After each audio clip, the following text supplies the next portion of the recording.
So in this video I'm gonna show you how to load a blade in a Shavette or a straight razor. It's a simple enough thing, but you're still handling a sharp object, so a lot can go wrong and there's a correct way of doing it. First rule is you start with the Shavette, not with the blade. You don't want to be handling a Shavette while you have a naked blade in your hand. Most common designer Shavettes will have a lock like that.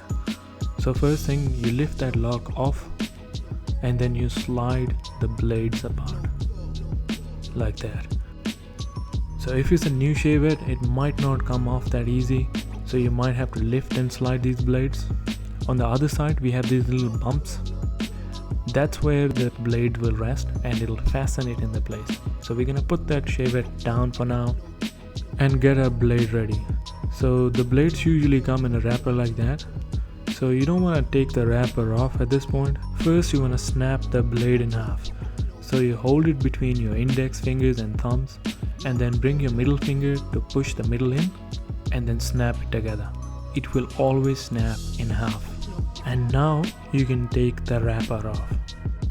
So you'll see these indentations on back of this blade. You want to go for the second from the front and second from the back, and those are the deepest ones, so you can spot them easily and just rest it against those bumps. And then you want to shut that blade on top of it, so you might have to lift it and slide like that.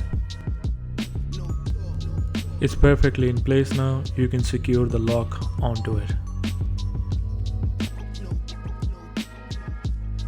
So eventually you'll have to change the blade and you have to take the old one out. I'm gonna show you next how to do that.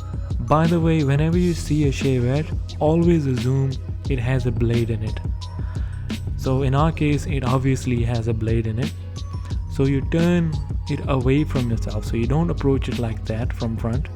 So you turn it away from yourself and you open the lock from the back and then slide the blades apart.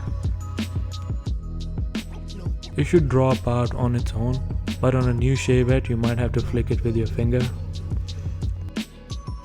It's important to dispose them off safely and properly. For me, I use a sharps container because I need it on a daily basis. Alright, this is it for this video. Hopefully it was helpful. I'll have to make another video on how to hold it and properly use it, but thanks for watching.